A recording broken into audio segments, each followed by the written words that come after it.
Baik, Bismillahirrahmanirrahim. Assalamualaikum warahmatullahi wabarakatuh.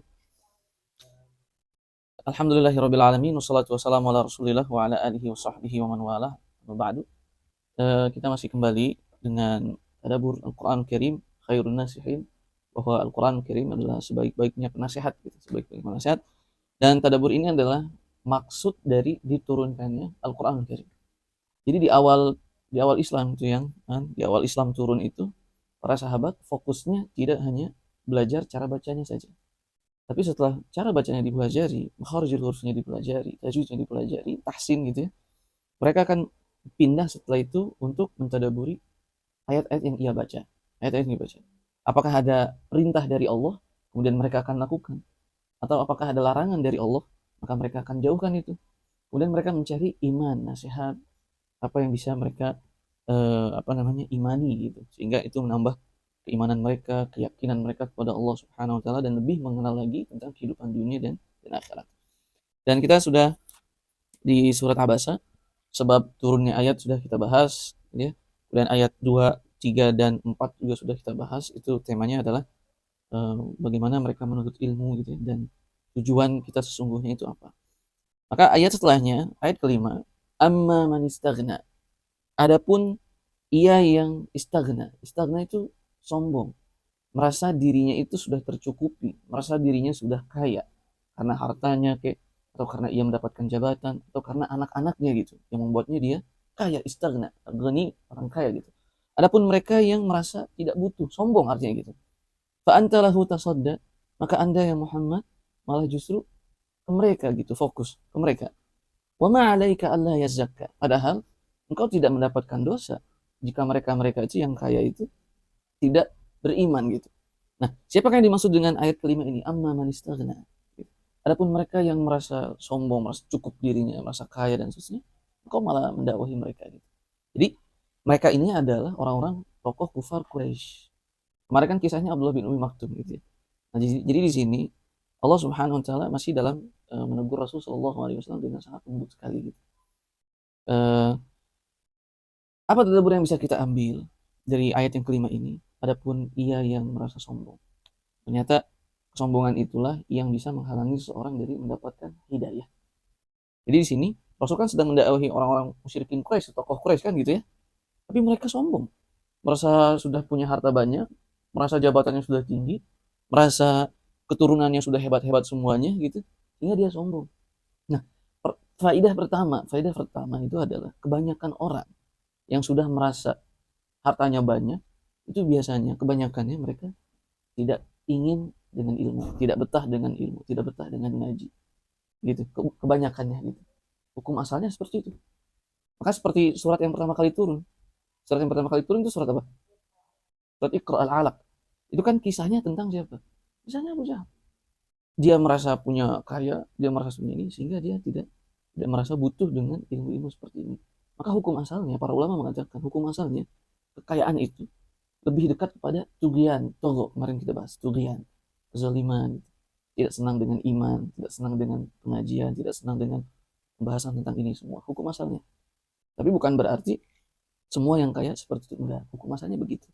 Mereka-mereka yang sudah kaya merasa cukup, nggak perlu sholat, nggak perlu ngaji, udah kaya, mau kemana aja bisa nih, saya nggak perlu sholat.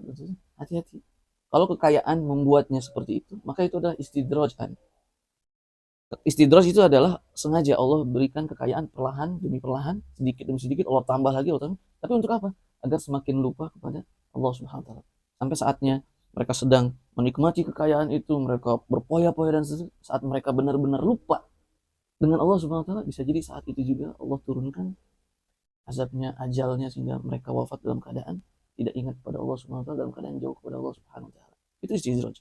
Nah, jadi hukum asalnya mereka-mereka yang punya banyak duit, punya jabatan tinggi gitu, punya apalah di dunia ini gitu, pada intinya mereka jarang mau datang ke majlis ini, jarang mau buka Quran, tadabburi Al-Quran, kecuali sedikit dari mereka yang Allah berikan hidayah. Tapi ternyata banyak juga mereka yang kaya tapi masih mau mendekat kepada Allah Subhanahu wa taala. Contohnya siapa? Abu Bakar, orang kaya miliarder Abu Bakar, tapi dia menjadi orang terbaik setelah Rasul Shallallahu Alaihi Wasallam karena ketakutannya, karena ibadahnya gitu pada Allah. Dan berikutnya Utsman bin Affan, orang kaya gitu, tapi dia tidak sombong pada Allah Subhanahu wa taala. Bahkan disebutkan dalam satu malam Utsman bin Affan itu biasa melakukan sholat malam, di satu malam itu mengkhatamkan 30 juz. Coba itu orang kaya seperti itu. Utsman bin Affan. Bahkan beliau senantiasa puasa Senin Kamis. Orang kaya miliarder. Abdurrahman bin Auf, orang kaya miliarder. Umar bin Khattab, orang kaya miliarder. Tapi dia tidak pernah meninggalkan majelis ilmu. Umar bin Khattab. Teman bisnisnya Daus Al-Ansari namanya. Teman bisnisnya Daus Al-Ansari. Umar berkata, wahai Daus, sekarang engkau yang pergi berdagang, aku yang pergi ke majelis Rasul Sallallahu Alaihi Wasallam. Nanti malam kita bertemu, selepas engkau pulang dari berdagang kita bertemu. Aku akan sampaikan kepadamu apa yang aku dapat dari Rasul Sallallahu Alaihi Wasallam.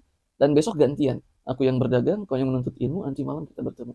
Nah, jadi potret gitu. Nah, artinya kesombongan itu yang banyak menghalangi seorang mendapatkan hidayah.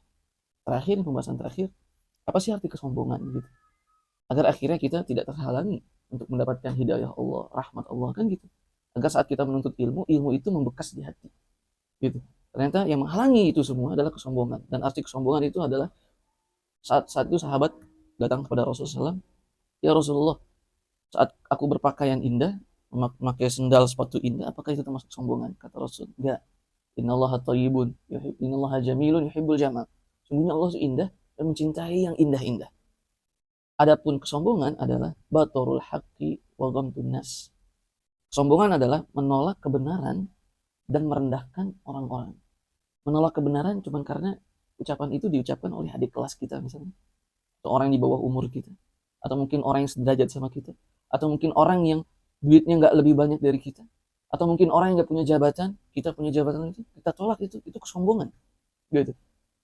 Nah, maka lawan dari kesombongan itu menerima ucapan yang benar dari manapun datangnya. Dari orang yang lebih kecil dari kita, dari orang yang lebih tidak memiliki harta dari kita, dari orang yang tidak memiliki jabatan lebih dari kita misalnya, dari orang yang mungkin rumahnya tidak seperti kita dan seterusnya. Nah, jadi kesombongan itu menolak kebenaran. Gitu. Waghamtun nas, dan meremehkan, merendahkan orang-orang, mengecilkan orang-orang, itu kesombongan. Orang-orang yang sombong itu adalah mereka yang jauh dari hidayah Allah Subhanahu wa taala dan yang jauh dari ilmu Allah Subhanahu wa taala. Kita tutup salah satu model kesombongan itu adalah Al-Walid ibn Mughirah. Al-Walid ibn Mughirah, dia itu orang syair di Mekah. Mereka bilang mestinya syariat ini turunnya ke orang seperti Walid ibn Mughirah, orang kaya gitu. Orang-orang musyrikin Mekah bilang seperti itu. Walid ibn Mughirah, saat ditanya tentang pendapatnya tentang Al-Quran Karim ini apa sih? Dia bilang Al-Quran Karim itu bukan ucapan manusia. Al-Quran Karim itu ucapannya sangat indah. Awalnya memuji kan. Sampai akhirnya Al-Walid ibn Mughirah itu datang ke Nabi SAW, cuman ingin mendengar Al-Quran lagi. Tapi Abu Jahal melihat itu kan. Abu Jahal, Al-Walid ibn Mughirah itu pamannya Abu Jahal. Saat melihat Al-Walid ibn Mughirah datang ke rumah Rasul untuk mendengar Al-Quran, Abu Jahal takut kalau Al-Walid ibn Mughirah masuk Islam. Karena kalau dia masuk Islam, satu penduduk Mekah ini masuk Islam. Akhirnya Abu Jahal bilang ke pamannya itu Al-Walid ibn Mughirah, wahai paman, aku melihat engkau takut sepertinya. Engkau takut kehilangan hartamu, engkau takut kehilangan jabatanmu, sehingga engkau mau masuk agama Islam. Kata Abu Jahal begitu. Abu Jahal berusaha untuk membuat Al-Walid ibn Mughirah kesombongannya hidup lagi. Kalau udah hidup, maka itulah yang akan menolak ajaran Rasulullah SAW. Akhirnya merasa dikecilkan oleh Abu Jahal, merasa kekayaannya diremehkan oleh Abu Jahal. Karena Abu Jahal bilang, apakah engkau takut, wahai Al-Walid ibn Mughirah, paman? Kekayaanmu akan habis, kekayaanmu akan hilang, jabatanmu akan hilang diambil oleh Muhammad. Akhirnya Al-Walid merasa sombong. Apakah Anda tidak tahu? Apakah kaumku tidak tahu? Aku ini orang yang paling kaya di sini. Jabatan paling tinggi. Aku ini orang, ini aku adalah tokoh dan seterusnya. Apakah kaumku merasa aku ini datang ke Muhammad karena takut hartaku akan habis, hartaku akan hilang, jabatan? Enggak. Dia kesombongannya mulai itu. Dia nggak mau gitu. Merasa, padahal cuma diomongin seperti itu doang. Dia nggak mau disebut jatuh miskin. Dia nggak mau disebut nggak punya jabatan. Dia nggak mau disebut orang yang tidak memiliki apa-apa lagi. Nggak mau dia.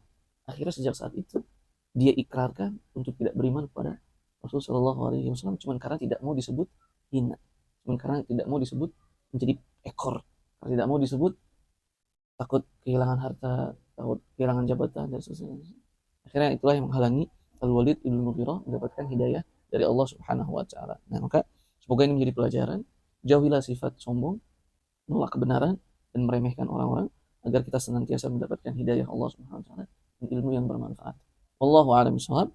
Subhanakallahumma wa bihamdika asyhadu an la ilaha illa anta astaghfiruka wa atubu ilaik. Wassalamualaikum warahmatullahi wabarakatuh.